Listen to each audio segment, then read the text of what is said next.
Flame photometry. Flame photometry में क्या होता है, इसका एक और नाम है हमारा फ्लेम एटॉमिक एमिशन स्पेक्ट्रोमेट्री। ठीक है, इसमें हम क्या पता करते हैं, हमारे जो एल्कली या एल्कलाइन अर्थ मेटल्स होते हैं उनको एनालाइज करते हैं। ठीक है, एल्कली और एल्कलाइन अर्थ मेटल का एनालिसिस होता है, जिसमें हमारा जब हम उसको फ्लेम के कांटेक्ट में लाते हैं, हमारा कोई भी सैंपल है फ्लेम के कांटेक्ट में आने के बाद एक लाइट एमिट करेगा, उसके बेसिस पर हम एनालिसिस करते हैं, उसको हम फ्लेम फोटोमेट्री कहते हैं। इसका प्रिंसिपल क्या है, एक तो एक्साइटेशन और एमिशन है। एक्साइटेशन में जो हमारे मेटल एटम्स हैं वो फ्लेम में जाते ही वेपराइज्ड फॉर्म में आ जाएंगे। ठीक है, वेपराइज्ड होकर वो एक तरीके से क्या करेंगे, उनका एनर्जी लेवल ना हायर, एक्साइटेड होते ही हायर एनर्जी लेवल पर पहुंच जाएगा एक्साइटेड की एक्साइटेशन में। ठीक है, साथ ही साथ एमिशन में क्या होगा, जब वो ग्राउंड स्टेट पर वापस आ रहे होंगे, देखो उसको मूव अपवर्ड भी करना है एक्साइटेशन स्टेट में, साथ ही साथ एमिशन के टाइम पे वो ग्राउंड स्टेट में आएगा। हमारा जो एटम है जैसे ही वो एक्साइटेड लेवल पर गया एक्साइटेशन में, तो उसका एनर्जी लेवल बहुत हाई था, जब वो ग्राउंड स्टेट में आया, लोअर एनर्जी पर आया, तो वो एमिट करेगा एक लाइट को एमिट करेगा स्पेसिफिक वेवलेंथ पर, और वो हर एलिमेंट का यूनिक होगा। ठीक है, हर एलिमेंट का अपना यूनिक वेवलेंथ होता है, स्पेसिफिक वेवलेंथ पर भी वो अपनी एमिट करता है लाइट को। अब थ्योरेटिकल बेसिस पर देखो, बोल्ट्जमैन डिस्ट्रीब्यूशन क्या कहता है कि हमारा रेशियो है एटम जो ग्राउंड स्टेट पर है और एटम हमारा एक्साइटेड स्टेट पर जो है एट अ गिवन टेम्परेचर। हमारा एक टेम्परेचर दिया गया है, हमने एक टेम्परेचर दिया है, उसके बेसिस पर देखो हमारा एटम जो ग्राउंड स्टेट पर है उस किसके रेस्पेक्ट में, जो हमारा एटम एक्साइटेड स्टेट में है, इसके बेसिस पर हमारी बोल्ट्जमैन डिस्ट्रीब्यूशन होता है। ये उसका फॉर्मूला है। साथ ही साथ जो बोर्ड्स थ्योरी है वो क्या करता है, वो हमारे ट्रांजिशन, जो एनर्जी ट्रांजिशंस होता है उसको डिस्क्राइब करता है।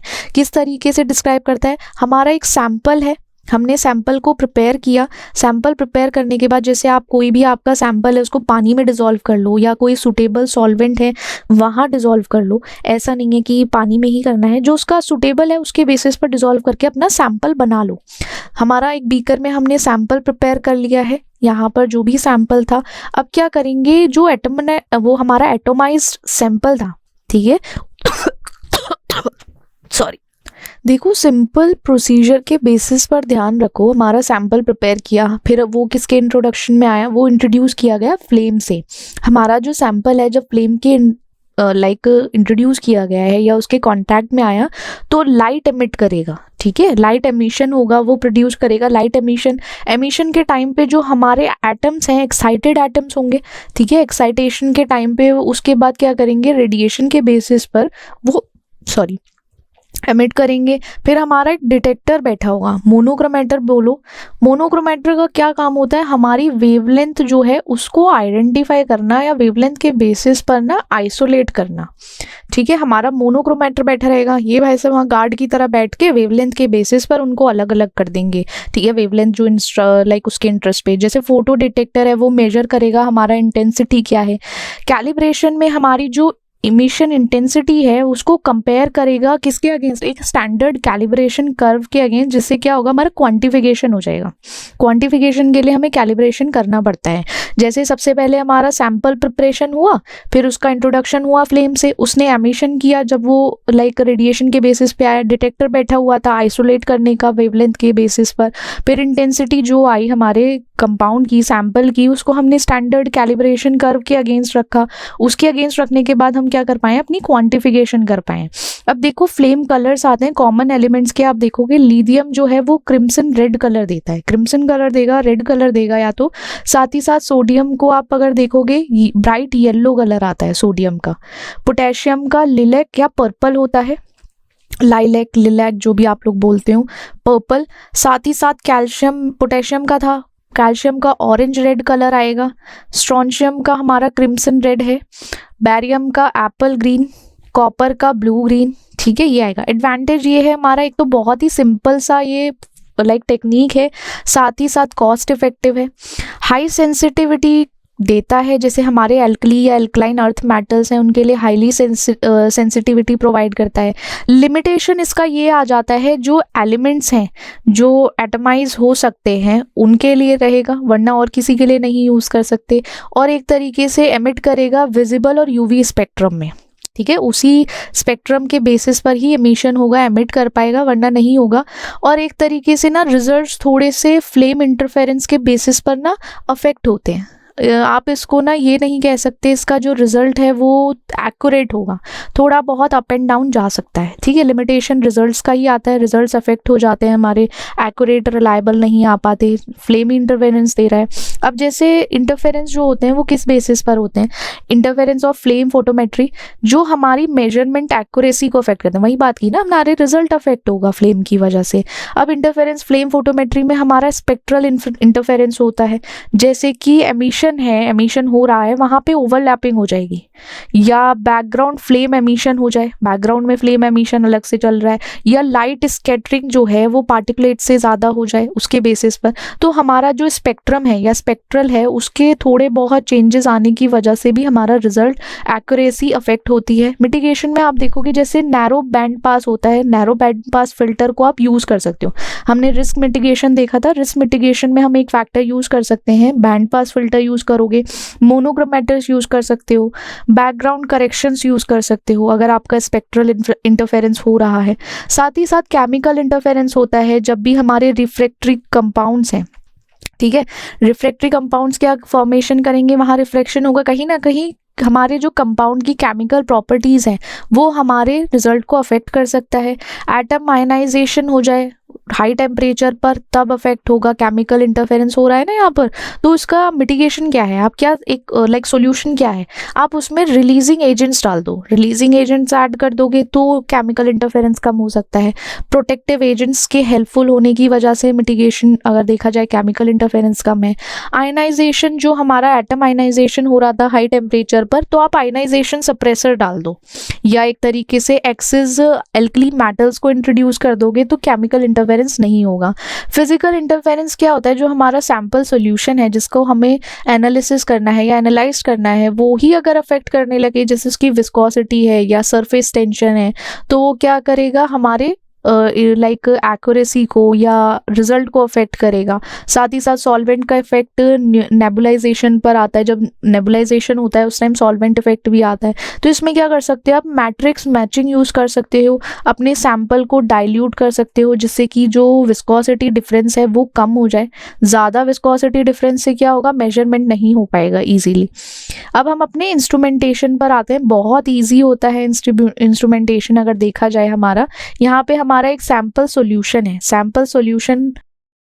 सैंपल सॉल्यूशन से क्या होता है, यहाँ से एयर कंप्रेसर अगर हम यूज़ किया जाए वो नेबुलाइजर में यूज़ किया जाएगा। नेबुलाइजर में हमें क्या करना है, मिस्ट फॉर्म करना है, ठीक है। मिस्ट फॉर्म होगा या फिर लाइक एरोसोल्स बनेंगे। एरोसोल बनने के बाद वो क्या करेगा, यहाँ से मूव करेगा कहाँ, हमारे फ्लेम में यहाँ से स्प्रे किया जाएगा। स्प्रे जब करेंगे ना तो यहाँ जो हमारी फ्लेम है वो उसका एक कलर लाइक जो होने वाला है या फिर जो फ्लेम के थ्रू पता चलेगा वो हमारा फिल्टर होके जाएगा मोनोक्रोमेटर के पास।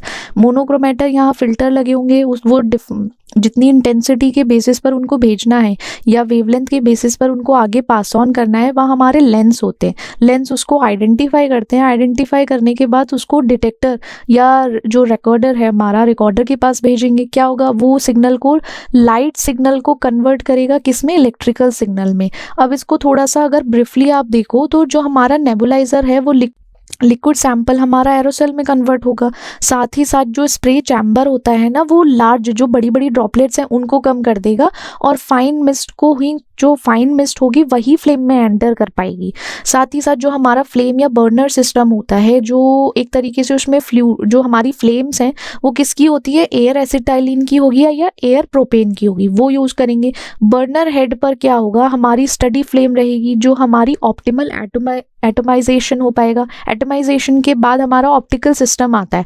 ऑप्टिकल सिस्टम में हमने देखा फिल्टर्स लगे रहते हैं। देखो ये हमारी मिस्ट एंटर की फ्लेम में, फिर ऑप्टिकल सिस्टम क्या करता है, वहाँ फिल्टर मोनोक्रोमेटर लगे होते हैं। वो कैरेक्टरिस्टिक्स वेवलेंथ के बेसिस पर सेलेक्ट करते हैं किस एलिमेंट को एनालाइज कर रहे हैं, उसके बेसिस पर ही आगे मूव करते हैं। आगे मूव करने के बाद जो हमारा इंटरफेरेंस फिल्टर होता है, जो नैरो वेवलेंथ होती है उनको ही पास होने देता है, ठीक है, उस पर्टिकुलर वेवलेंथ को ही पास होने देता है। साथ ही साथ मोनोक्रोमेटर में कौन से यूज़ कर सकते हो, प्रिज्म यूज़ कर सकते हो, डिफ्रैक्शन ग्रेटिंग यूज़ कर सकते हो वेवलेंथ सिलेक्शन के बेसिस पर। डिटेक्टर क्या करेगा, हमारे सिग्नल्स को कन्वर्ट करता है, लाइट सिग्नल को इलेक्ट्रिकल सिग्नल में कन्वर्ट करेगा, बेसिस किसके प्रोपोर्शनल होगा, इंटेंसिटी के प्रोपोर्शनल होगा वो।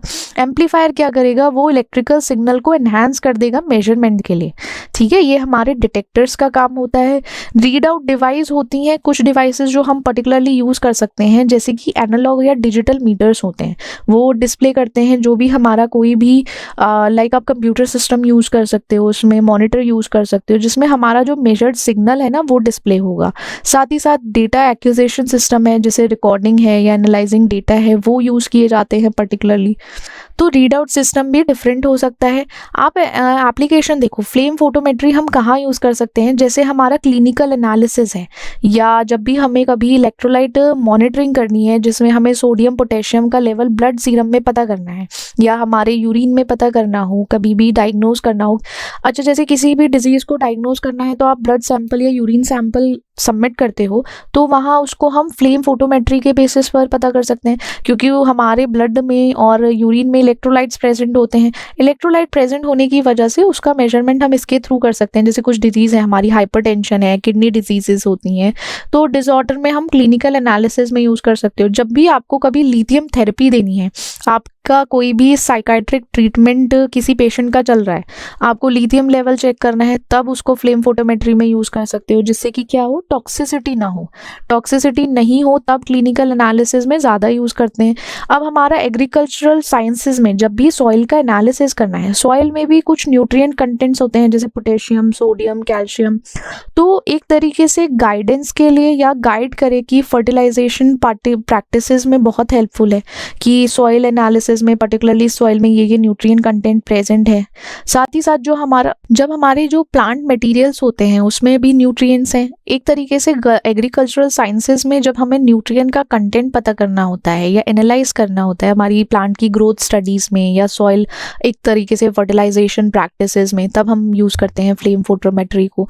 इन्वायरमेंटल मॉनिटरिंग में जब भी वाटर एनालिसिस होना है, हमें मेटल आयन कंसंट्रेशन को मेजर करना है कि हमारा जो ड्रिंकेबल वाटर था या वेस्ट वाटर मैनेजमेंट में पर्टिकुलरली अगर यूज़ करना है, किसी भी वेस्ट वाटर एनालिसिस को करने के लिए आप फ्लेम फोटोमेट्री को यूज़ कर सकते हो। पॉल्यूशन में आपको कंटामिनेशन लेवल चेक करना है इन्वायरमेंटल सैंपल में, तब यूज़ करोगे आप फ्लेम फोटोमेट्री को। मतलब ये टेक्निक्स आप डे टू डे यूज़ कर सकते हो, पर्टिकुलरली यहाँ इन पर्टिकुलर एप्लीकेशंस में, इंडस्ट्रियल एप्लीकेशन में, जब आपको ग्लास सिरेमिक्स में सोडियम, मतलब अगर आप QC चेक करो, QC में अगर सोडियम और पोटेशियम डिटरमाइन करना है, पर्टिकुलरली हम एल्कली और एल्कलाइन अर्थ मेटल्स की बात कर रहे हैं, तो वहाँ पे जो हमारा सोडियम पोटेशियम है उसका कंटेंट QC में कितना है उसके लिए तब चेक कर सकते हो आप। सीमेंट इंडस्ट्री में जो एल्कली मेटल्स यूज़ कर रहे हैं वो क्या करते हैं, प्रॉपर्टीज़, कुछ हमारे सीमेंट की प्रॉपर्टीज़ को अफेक्ट करते हैं, वहाँ पे उसकी टेस्टिंग के टाइम पे यूज़ किया जाता है।